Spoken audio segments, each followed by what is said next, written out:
నమస్తే మిత్రులారా, tough TV ప్రతి క్షణం ప్రజల కోసం. మీ అందరికీ తెలుసు, ఉద్యమకారుడ వందనం అనే ఒక కార్యక్రమాన్ని తీసుకొని మనం ముఖాముఖి కార్యక్రమాన్ని నిర్వహిస్తున్నాము. మీ అందరికీ తెలుసు. ఈ కార్యక్రమంలో భాగంగా షేరిలింగంపల్లి నుండి రమేష్ కుర్మ గారు, ఆయన నికార్సైన ఉద్యమకారుడు. నాటి ఉద్యమ పార్టీలో ఎప్పుడైతే ఉద్యమ పార్టీ స్టార్ట్ అయిందో అప్పటి నుంచి ఉద్యమ పార్టీలో ఉంటూ తెలంగాణ కోసం ఎన్నో ఉద్యమాలు చేశారు. ఆయన ఏంటంటే, ఆయన ప్రత్యేకత తప్పును తప్పంటాడు, ఒప్పును ఒప్పంటాడు. తమ పార్టీదైనా ప్రతిపక్ష పార్టీదైనా ఏ పార్టీదైనా కూడా ఆయనలో ఉన్న అదొక గొప్ప గుణం. అట్లాంటి ఉద్యమ నాయకుడు, ఉద్యమకారుడు మనతో ఈరోజు ముఖాముఖి కార్యక్రమంలో పాల్గొనడం చాలా సంతోషం. నమస్తే రమేష్ అన్న. నమస్తే అన్నగారు. మనకు ఈ ప్రోగ్రాం ఏంటంటే, ఉద్యమకారుడ వందనం అనే ఒక ప్రోగ్రాం తీసుకొని ఉద్యమకారులు తెలంగాణ ఉద్యమంలో వాళ్ళు పడ్డ కష్టాలు, నష్టాలు, వాళ్ళ బాధలు, వాళ్ళు చేసిన ఉద్యమాలు, ఉద్యమ కార్యక్రమాలు ఇవన్నీ మనం తెలుసుకుంటున్నాము. ఈరోజు మీరు మాతో మా స్టూడియోకి రావడం చాలా సంతోషం.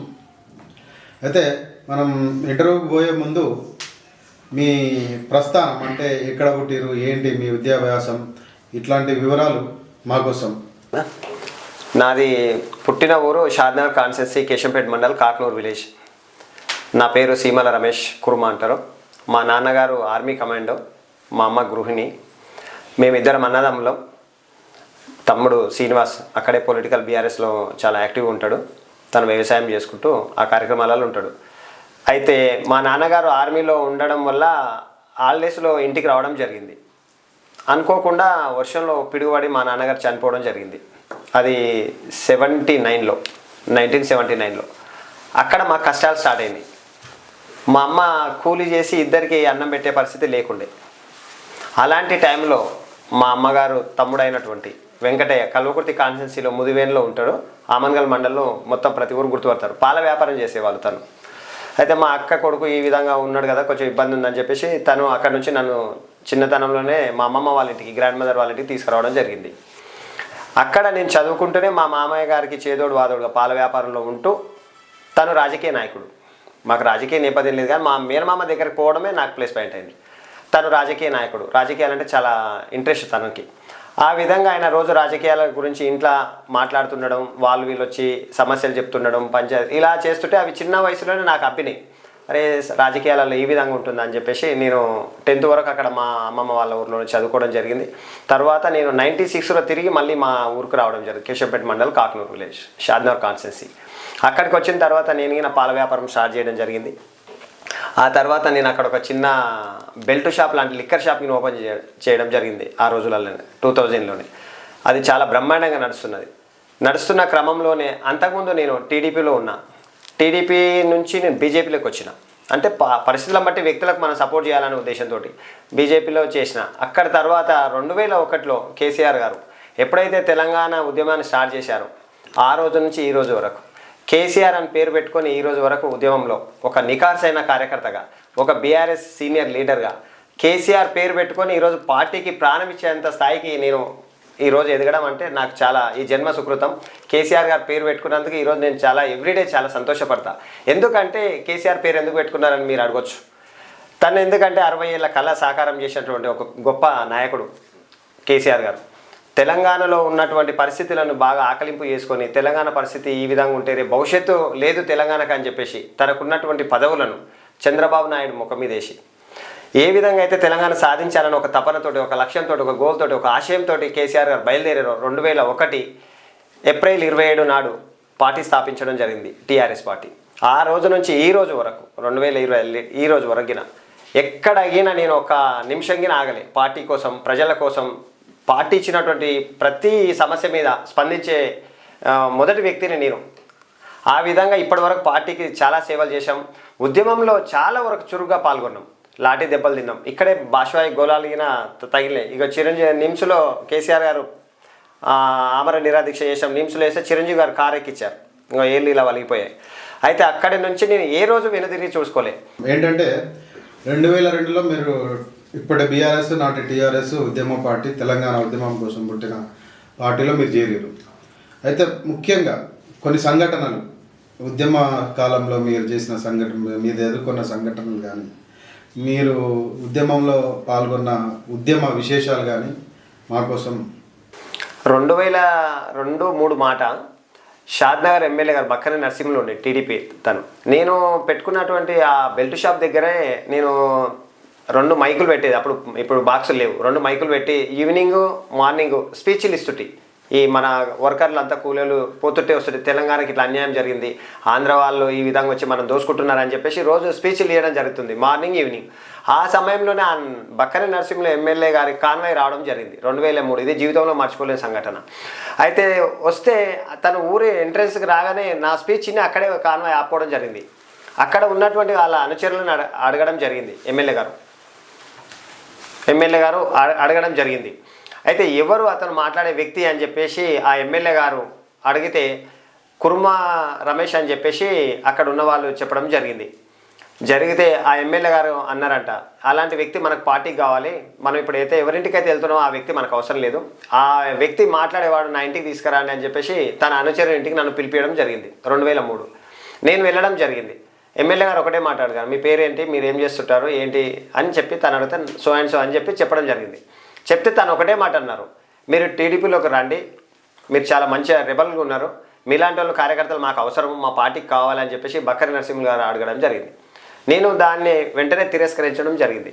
సార్ నేను ఇప్పుడే రాజకీయాలలోకి వచ్చిన, ఇప్పుడే నేను టీఆర్ఎస్లో జాయిన్ అయిపోయినా, ఇప్పటి నుంచి నేను పార్టీ ఫిరాయిస్తే రేపు భవిష్యత్తు ఉండదు నాకు, నేను ఎట్టి పరిస్థితుల్లో పార్టీ ఫిరాయించే వ్యక్తిని కాదు, ఒక నమ్మిన పార్టీ కోసం నా ప్రాణమైన ఇస్తా అని చెప్పేసి ఆ రోజు ఆ ఎమ్మెల్యే గారికి కడాకడిగా చెప్పడం జరిగింది.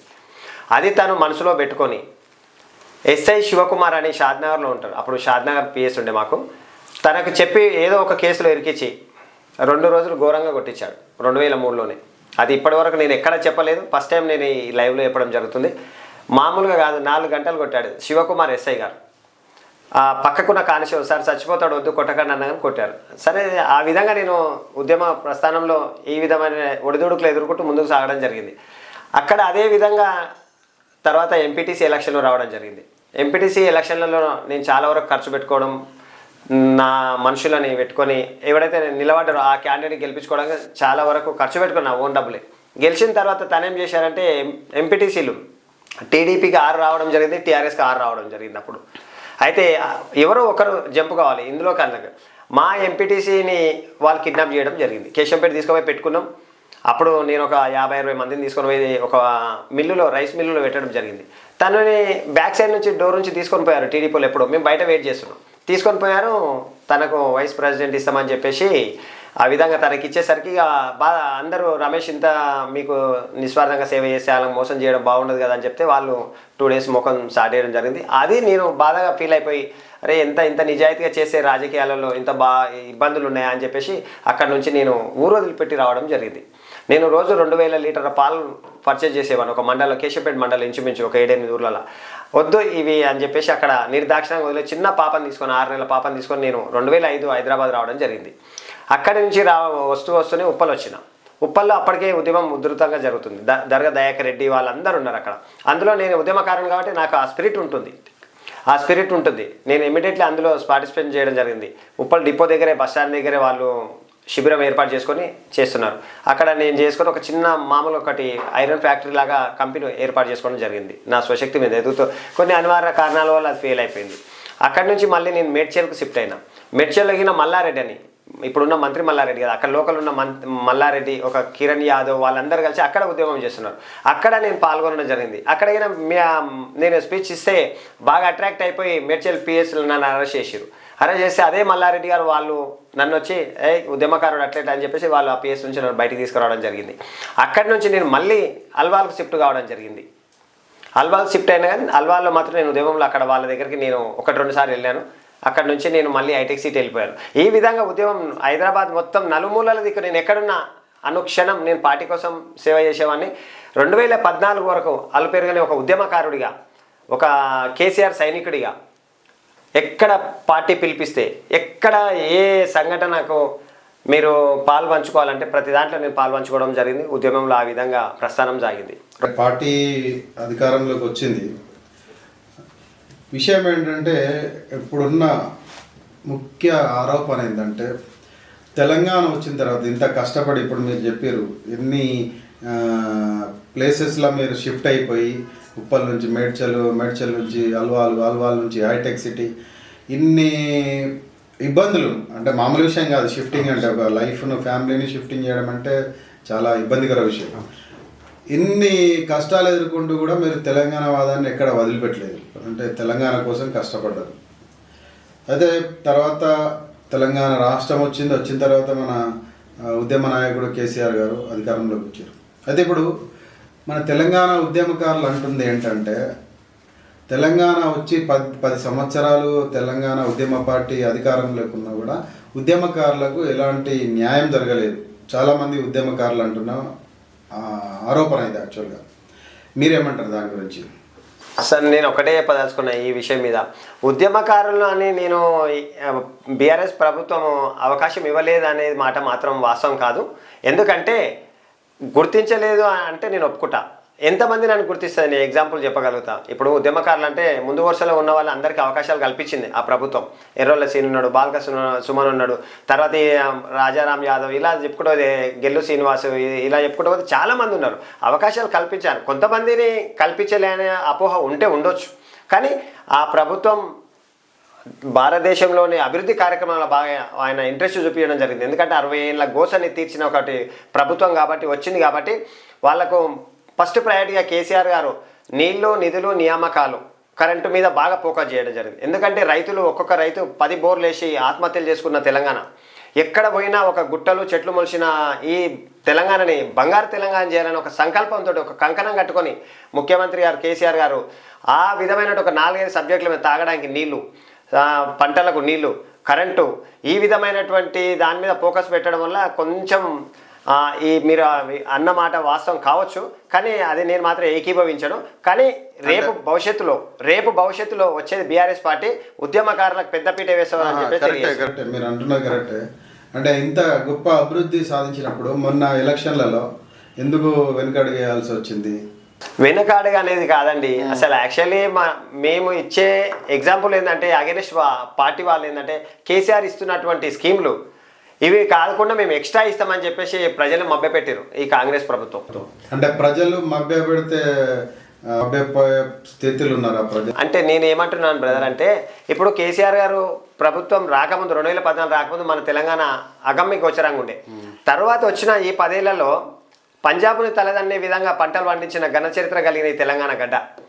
అయితే రైతులు ఒకప్పుడు పురుగుల మందు తాగి రాత్రినక పౌలనక ఎండనక వాననక నీడనక నిప్పనక కరెంటు షాట్లకు పాము కాట్లకు గురైపోయి చనిపోతున్న పరిస్థితిలో కేసీఆర్ గారు ముఖ్యమంత్రి అయిన తర్వాత రైతులకు కడుపు నిండా చూసుకొని కరెంటు నీళ్లు ఫ్రీ ఇచ్చి వాళ్ళు 3 పంటలు సవ్యంగా పండించుకొని రైతులు గొప్పగా ఎదుగుతున్న సమయం, మంచిగా డబ్బులు సంపాదించుకున్నారు, పిల్లల్ని మంచిగా చదివించుకుంటున్నారు. సరే 10 సంవత్సరాలు కేసీఆర్ గారు పరిపాలన చూసాం. ఒకసారి రేవంత్ రెడ్డి కొంచెం ఎక్కువ ఇస్తుంటుండగా అని చెప్పేసి కొంతమంది అదిగిన 1.3 పాయింట్ తోటే బీఆర్ఎస్ ఓడిపోవడం జరిగింది ఓట్ల శాతంలో. అంటే ఇప్పుడు మీరు వ్యవసాయం అన్నారు, దీంట్లో రైతు బంధు అనేది ఒకటి ఇచ్చారు అప్పటి ప్రభుత్వం. అయితే ఒక విమర్శ ఉండేది, అంటే మీ అభిప్రాయం చెప్పండి. ఇవన్నీ పెద్ద డిస్కషన్ దీని గురించి, మీ అభిప్రాయం చెప్పండి. ఎక్కడైనా బంజర్ భూములు 50 ఎకరాలు 100 ఎకరాలు అట్లా ఉన్న వాళ్ళకు కూడా రైతు బంధు, అంటే వ్యవసాయం దానిలో ఏం జరగదు అయినా కూడా దానికి రైతు బంధు ఇచ్చారు. దీని మీద మీ అభిప్రాయం? యాక్చువల్లీ అది ఏంటంటే మన తెలంగాణ చాలా గడ్డ మీద ఉంటుంది, దక్కన్ పీఠభూమి అంటారు. అయితే ఒక 500, 600, 1000 ఫీట్లు వేసిన బోర్లు పడలేని పరిస్థితి ఈ తెలంగాణకు. అయితే అలాంటి పరిస్థితుల్లో అన్నిగిన ఏమైంది అంటే పడవబడ్డ భూములు అయిపోయినాయి తెలంగాణలో ఒక 60-70 ఏళ్ళ నుంచి. అయితే కేసీఆర్ గారు ఆలోచన చేసింది ఏంటంటే ఈ పడవబడ్డ భూములన్నీ సిరులు పండించే పంటలు పండాలంటే రైతులను ఆదుకోవాలనే ఒక సదుద్దేశంతో, నా రైతులు బాగుపడాలి అని చెప్పేసి ఆ ఉద్దేశంతో ఆ రోజు రైతు బంధు పథకాన్ని ప్రారంభించడం జరిగింది. అందులో ఏంటంటే రాను కొన్ని బోర్లు వేయడం, తర్వాత పంటలు పండుతాయని చెప్పేసి అనుకున్నారు. కొండలు గుట్టలకు ఇచ్చిన మాట అయితే వాస్తవం కాదండి అది. కానీ అది ఒక విమర్శ మాత్రమే. కొండలకు గుట్టలకు ఇచ్చిన అనేది కాదు.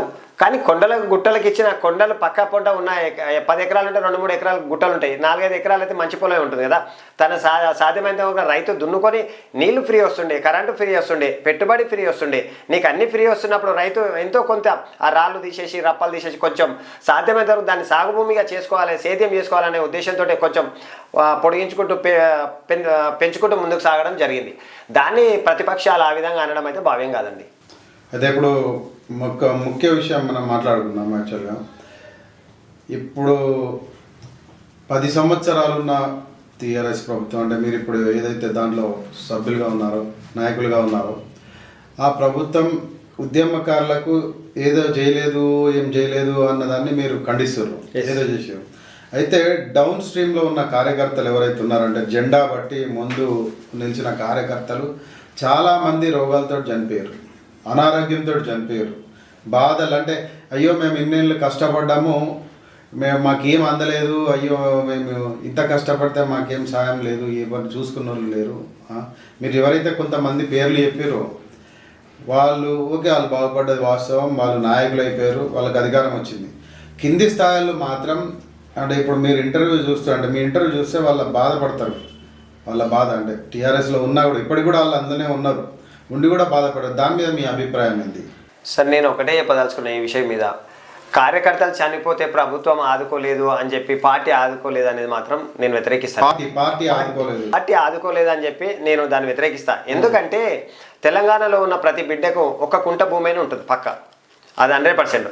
ఒక కుంట భూమి ఉన్న వ్యక్తి చనిపోయినా కానీ తనకి ఎక్స్గ్రేషియా వారం రోజులలోనే రైతు బీమా అని చెప్పేసి ఒక కార్యక్రమం తీసుకున్నారు కేసీఆర్ గారు. ఇండైరెక్ట్ ఇట్లా ఇవ్వకుండా ఇట్లా తీసుకొని వాళ్ళ అకౌంట్లలో 1 వీక్లో అమౌంట్ వేయగలిగిన ఏకైక పార్టీ భారతదేశంలో ఒకే ఒక పార్టీ టీఆర్ఎస్ పార్టీ. రైతు బీమా అనేది పంటలకే వస్తుంది, కార్యకర్తలు వ్యవసాయదారుకి రాదు. సార్, నేను ఒక కార్యకర్తనే, నాకు ఒక 3 ఎకరాలు ఉన్నది, నా తమ్ముడు ఒక కార్యకర్తనే, ఆయనకు 3 ఎకరాలు ఉన్నది. సాధ్యమైనంత వరకు ప్రతి వ్యక్తి మీద ఉంటుంది. అయితే టీఆర్ఎస్ పార్టీ వచ్చిన తర్వాత చాలా వరకు ఏం ఆలోచన చేశారంటే, ఇంట్లో అన్నదమ్ములు 5-6 మంది ఉంటే అప్పట్లో నాన్న పేరు మీదనే ఉంటుండే పొలం. అయితే వీళ్ళు ఏం చేశారంటే, రేపు భవిష్యత్తులో మనకి ఇబ్బందులు ఏమైనా రాగాలని చెప్పేసి అందరూ తలా ఇంత 4-5 కుంటల తలా ఒకరు చేసుకోవడం జరిగింది. ఆ విధంగా 5 లక్షల రూపాయలు ఎక్స్గ్రేషియా ఇవ్వడం చాలా గొప్ప విషయం. అది పార్టీ కార్యకర్తలు కానీ అన్ని పార్టీల కార్యకర్తలు రైతులకి ఇవ్వడం జరిగింది. ఎక్స్గ్రేషియా అనేది చనిపోయిన తర్వాత ఇస్తారు. నేను అనేది బతికున్నప్పుడు రోగాల పాలయ్యారు, ఇబ్బందుల పాలయ్యారు, ఎన్నో అనారోగ్యానికి సంబంధించిన సమస్యలు ఎదుర్కొన్నారు. వాళ్ళే కాదు, వాళ్ళ కుటుంబ సభ్యులు కూడా చాలా ఇబ్బందుల పాలయ్యారు.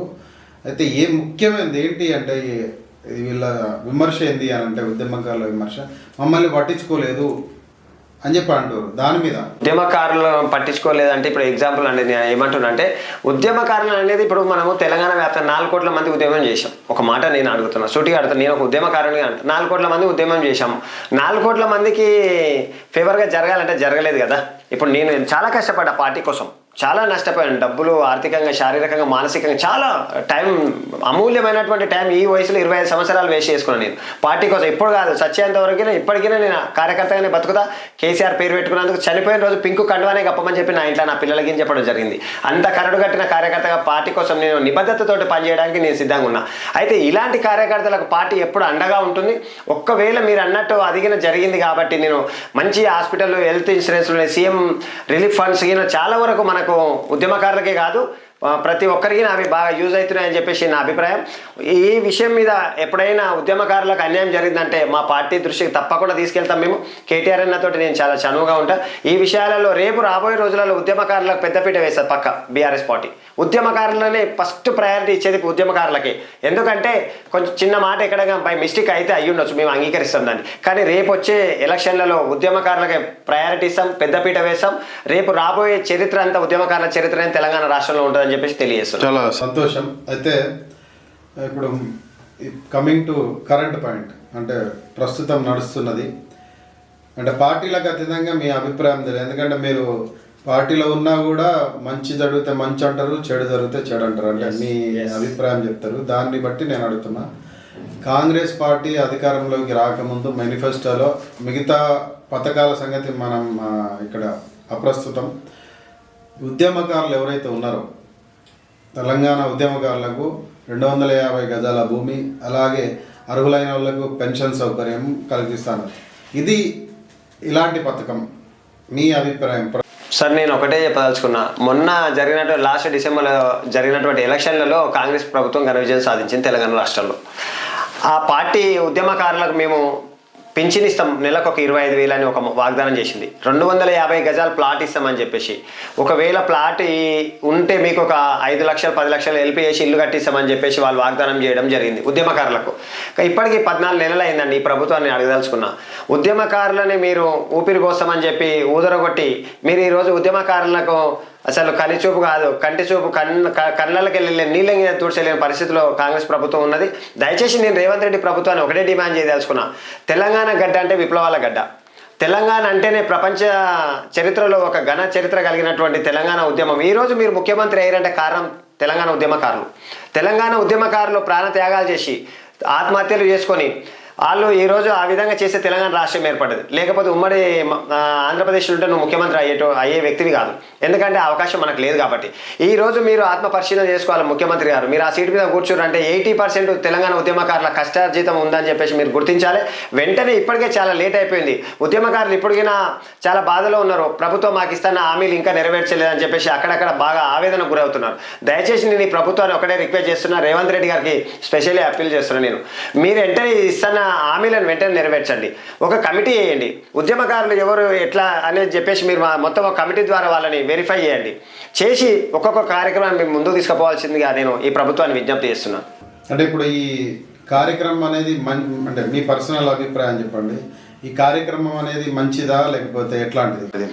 కార్యక్రమం మంచిదే, అమలు చేసే మంచిది అవుతుంది. సరే, అమలు చేస్తారు. అమలు చేసే మరి మీరు మీ పార్టీ మీ ప్రభుత్వం అంటే మీరు అభిమానించే ప్రభుత్వం గత 10 సంవత్సరాలు తెలంగాణలో అధికారంలో ఉంది, ఎందుకు చేయలేకపోయింది? సార్ మేము చేయలే అని మొత్తమే చేయలే అనేది మాత్రం అవాస్తవం. కాకపోతే మాకు అప్పుడున్న సిచ్యువేషన్ వేరు. అప్పుడున్న సిచ్యువేషన్ ఏంటంటే తెలంగాణ రైతాంగం బాగుపడాలని కోరుకున్నాం మేము. మనకు నీళ్లు లేవు, నిధులు లేవు, కరెంటు లేదు. కరెంటు లేక ఆంధ్ర ముఖ్యమంత్రులు కరెంటు తీగల మీద బట్టలు ఆరేసుకొని అని చెప్పి ఏలనే చేశారు. కేసీఆర్ గారు ఏంటంటే ముందు చూపున్నటువంటి వ్యక్తి.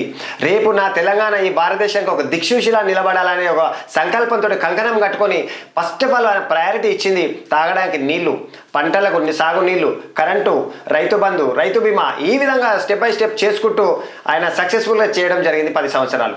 రేపు రాబోయే భవిష్యత్తులో నేను చెప్తున్నానండి, మా పార్టీ హైకమాండ్ డిసిజన్ ఇదే ఉన్న ఉద్యమకారులకు ప్రయారిటీ ఇద్దాం, 80% వాళ్ళని ముందు వరుసలో పెడదామని చెప్పేసి రామన్న, హరీష్ అన్న, ఈరోజు కవితక్క, కేసీఆర్ గారు అయిన ఆలోచనలో ఉన్నాయి. తప్పకుండా ఎవరికి అన్యాయం చేసే పార్టీ మాత్రం బీఆర్ఎస్ పార్టీ కాదు.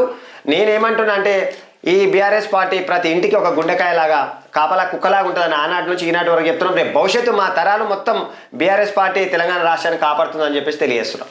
అయితే ఈ మధ్యన కేసీఆర్ గారు ఒకటి కార్యకర్తలను ఉద్దేశించి మాట్లాడడం జరిగింది.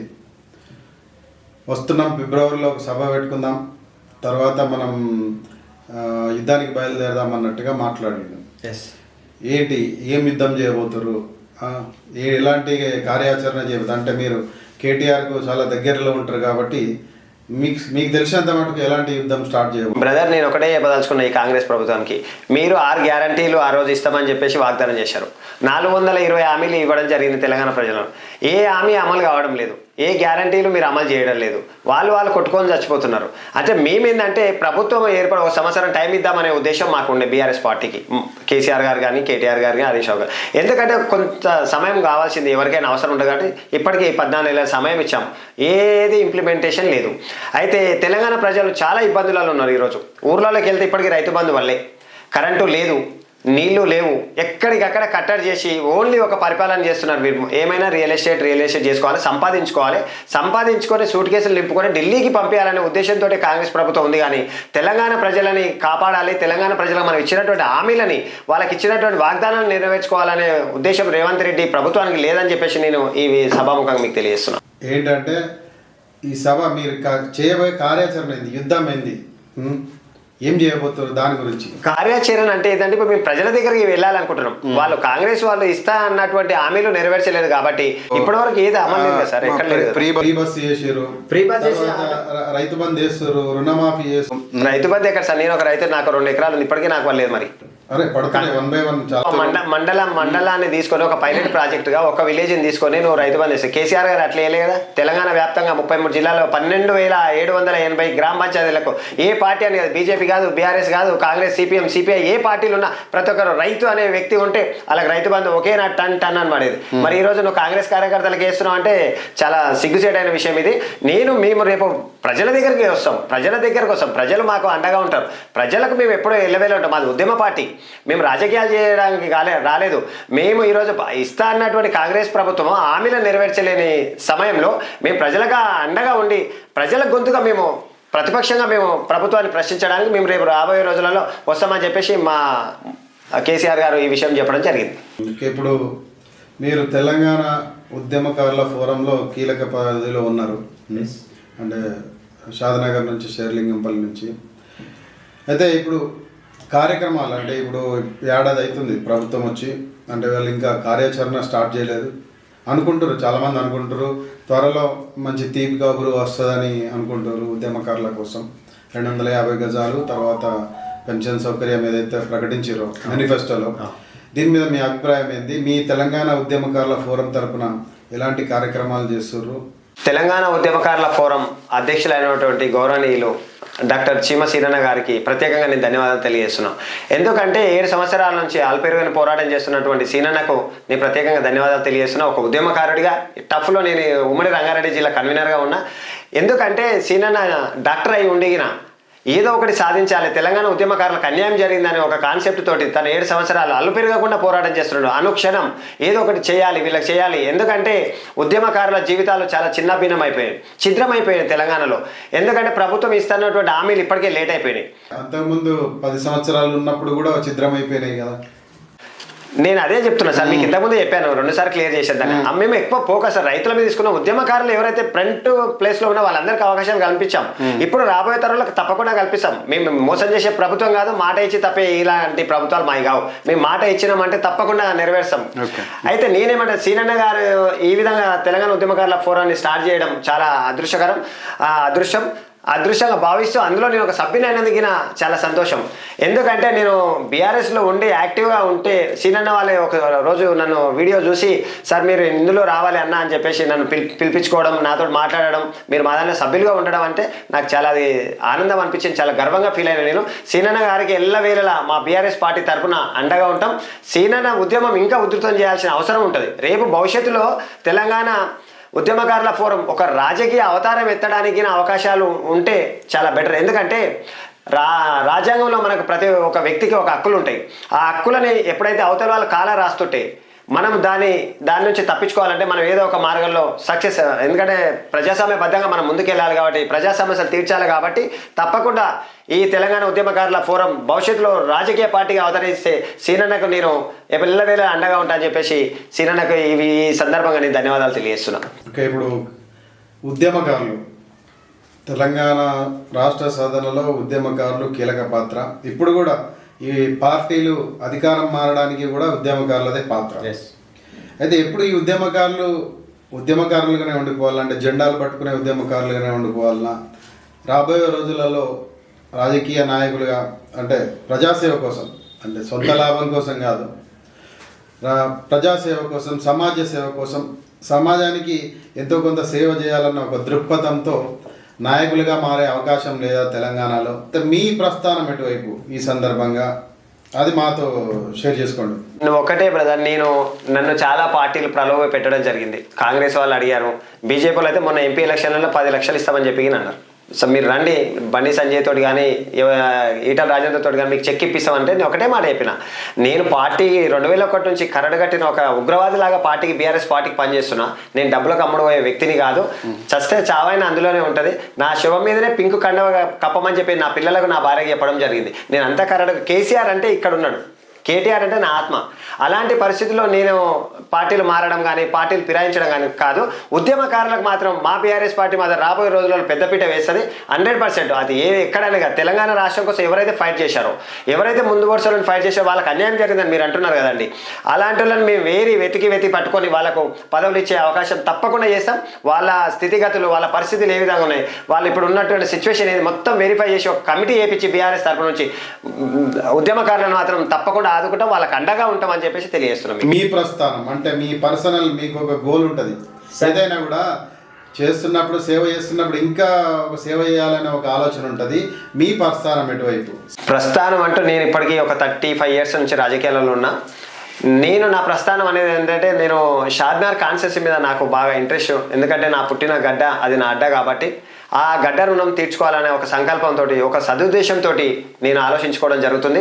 పేద ప్రజల కోసం ఎల్లవేళలా మనకు రమేష్ అన్న అండగా ఉన్నాడని చెప్పేసి రేపు భవిష్యత్తు తరాలు బీసీలు, ఎస్సీలు, ఎస్టీలు, మైనార్టీలు ఎవరైనా సరే వాళ్ళ కోసం మా కోసం ఒక అండగా రమేష్ అన్న ఉన్నాడని చెప్పేసి ప్రతి ప్రజలు నా గురించి గొప్పగా చెప్పుకోవాలి. ఆ విధంగా నేను ప్రజాసేవ చేయాలని చెప్పేసి ఒక సంకల్పంతో ఈ మధ్యలో నేను కొన్ని కార్యక్రమాలు తీసుకోవడం జరుగుతుంది.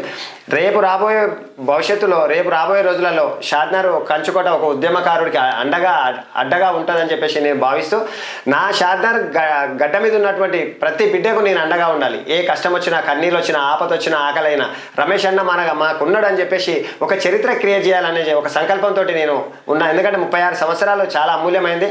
నా టైం అంతా అయిపోయింది. ఇక నేను ఈ రాబోయే రోజులలో మాత్రం షాద్నగర్ గడ్డ కోసం ఎంతవరకు నా సాధ్యమైనంత వరకు ప్రజాసేవ చేయాలని చెప్పేసి, ఆ ప్రజల కోసం నేను ఎల్లవేళలా అందుబాటులో ఉంటానని చెప్పేసి, ఆ ప్రజలకి ఏ కష్టం వచ్చినా, కన్నీళ్ళు వచ్చినా నేను అండగా ఉంటానని చెప్పేసి తెలియజేస్తూ, వాళ్ళు నన్ను ఆదరిస్తారని చెప్పేసి నేను షాద్నగర్ కాన్స్టిట్యున్సీలో ఉన్నటువంటి 6 మండలాల ప్రజలకు చేయతే ఒకసారి నమస్కరిస్తూ, నాకు అవకాశం వస్తే అవకాశం అంటే ఏ రకంగా ముందుకెళ్ళాలనుకుంటారు మీరు? సూటే చెప్పండి. సాధ్యమైనంత వరకు షాద్నగర్ ఎమ్మెల్యే కోసం ప్రయత్నాలు చేస్తాను. ఎందుకంటే నేను చేసే సేవకి ఇది ఎప్పుడు రావాలి. కాకపోతే ఇప్పుడున్న రాజకీయాలలో ఏం జరుగుతుందంటే, ఎవరైతే డబ్బులు ఉన్న వాళ్ళే వచ్చి రాజకీయాలు చేయడం జరుగుతుంది. ఉన్నాయా మీ దగ్గర డబ్బులు? అని డబ్బులు లేకపోవచ్చు, ప్రజల ఆశీస్సులు, అండదండలు గుండెలు నిండా ఉన్నాయి. తప్పకుండా ఆ ప్రజల ఆశీస్సులు నేను పొందుతానని చెప్పేసి కోరుకుంటున్నా. ఎందుకంటే ఇప్పుడు వచ్చే వాళ్ళు ప్రజాసేవ చేయడానికి రావట్లేదు. ఎమ్మెల్యేలు అయితే 50-60 కోట్లు ఖర్చు పెట్టడం, ప్రజాధనాన్ని దుర్వినియోగం చేసి మళ్ళీ దాన్ని డబల్ త్రిబుల్ చేసుకోవాలని చెప్పేసి వ్యవస్థని ఆ విధంగా విచ్ఛిన్నం చేసిరు. అక్కడి నుంచి మారాలి. యువత ముందుకు రావాలి, రాజకీయాలలోకి రావాలి. రేపు రాబోయే తరం మొత్తం యువతది. రేపు చరిత్రలో ఒక పేజీ మనకంటూ ఉండాలంటే మనం ఒక క్రియేట్ చేసుకోవాలి. ఎవరో పిలిచి మనకు అవకాశాలు లేరు, మనది మనం క్రియేట్ చేసుకోవాలి. అందుకనే ఆ ఉద్దేశంతో నేను బీఆర్ఎస్ పార్టీ మాకు రామన్న అండదండలు పుల్లు ఉన్నాయి. ఒకవేళ రామన్న అవకాశం ఇస్తే షాద్నగర్ నుంచి ఖచ్చితంగా పోటీ చేస్తా. ఒకవేళ అది కాకుండా తెలంగాణ ఉద్యమకారుల ఫోరం టఫ్ నుంచి సీననగిన కార్యక్రమాలు తీసుకొని అక్కడ నుంచి దాని నుంచి అవకాశం ఉంటే పోటీ చేద్దామని చెప్పిండు. ఎక్కడి నుంచి అయినా పోటీ చేయడానికి నేను సిద్ధం. నేను ఇక ఒక యుద్ధానికి బయలుదేరిన ఒక బీఆర్ఎస్ కార్యకర్తగా, ఉద్యమకారుడిగా, ఒక బీసీ బిడ్డగా ఇక ఇప్పటి నుంచి ప్రస్థానాన్ని ముందుకే సాగిస్తా. కానీ ఇంకా వెనుకాడిగేసే ప్రసక్తి లేదు. సాధ్యమైనంత వరకు ప్రజల కోసము ఎల్లవేళ నా ప్రాణం ఇవ్వడానికైనా సిద్ధమే, షాద్నగర్ ప్రజల కోసం అని తెలియజేస్తున్నా. రమేష్ కుర్మ గారు, థ్యాంక్ యూ. మీరు మా స్టూడియోకి వచ్చి మీ అభిప్రాయాలు మాతో పంచుకున్నందుకు, అలాగే ఉద్యమకారులు మేము కోరుకునేది ఏంటంటే, ఉద్యమకారులు ముందు వరుసలో ఉండాలి రాజకీయాల్లో. ఉద్యమకారులకు అవకాశాలు రావాలి. అంటే డబ్బులు ఉన్నోళ్ళు ఉన్నారు, లేని వాళ్ళు ఉన్నారు. డబ్బులు ఉన్నా లేకున్నా కూడా ఉద్యమకారులకు అవకాశాలు రావాలి. ఎవరైతే జెండా బట్టి తెలంగాణ ఉద్యమం కోసం పోరాటం చేసిరో పార్టీలకు అతీతంగా జేఏసీలో ఉద్యమకారులు, వాళ్ళందరికీ మంచి అవకాశాలు రావాలి. వాళ్ళు రాబోయే రోజులలో గొప్ప రాజకీయ నాయకులుగా ఎదిగి సమాజానికి మంచి సేవ చేయాలని కోరుకుంటూ, మీరు మా స్టూడియోకి వచ్చినందుకు ధన్యవాదాలు. Thank you. టఫ్ టీవీ వాళ్ళకు నేను విజ్ఞప్తి చేసేది ఏంటంటే, తెలంగాణ ఉద్యమకారులు చాలా కష్టపడ్డారు. తెలంగాణ రాష్ట్రం సాధించిన ఘనతగిన తెలంగాణ ఉద్యమకారులకే దక్కుతుంది. తెలంగాణ ఉద్యమకారులు ఎక్కడెక్కడైతే కష్ట నష్టాలు ఉన్నారో వాళ్ళ స్థితిగతుల పైన మీరు అలాంటి వాళ్ళని ఉద్యమకారులని వెతికి వాళ్ళ స్థితిగతులు ఏ విధంగా ఉన్నాయని చెప్పేసి ఒకసారి మీరు ఈ తెలంగాణ ప్రపంచానికి మీరు వాళ్ళ ద్వారా మీరు ఈ టీవీ ద్వారా వినిపించాల్సిందిగా మీకు విజ్ఞప్తి చేస్తూ మీ యజమాని అందరికీ మరోసారి ధన్యవాదాలు తెలియజేస్తున్నాను. నమస్తే మిత్రులారా, జై తెలంగాణ. తెలంగాణ ఉద్యమకారుల ఫోరం మరియు టఫ్ టీవీ ఎన్నో వ్యయ ప్రయాసాల కోర్చి ఉద్యమకారుల సంక్షేమం మరియు ఆశయ సాధనే లక్ష్యంగా ఎన్నో కార్యక్రమాలు చేపడుతుంది. ఈ కార్యక్రమంలో భాగంగా ఎన్నో వీడియోలను మేము టఫ్ టీవీలో అప్లోడ్ చేస్తున్నాము. దయచేసి మీ అందరినీ కోరేది ఏంటంటే వీడియో చూసిన వెంటనే ఒక 10 మందికి షేర్ చేయండి. అలాగే సబ్స్క్రైబ్ మీరు చేసుకోండి, వారితో చేయించండి. తద్వారా మేము ఇంకా మంచి కార్యక్రమాలు చేస్తూ విజయవంతంగా ముందుకు సాగుతాం. జై తెలంగాణ. Thank you.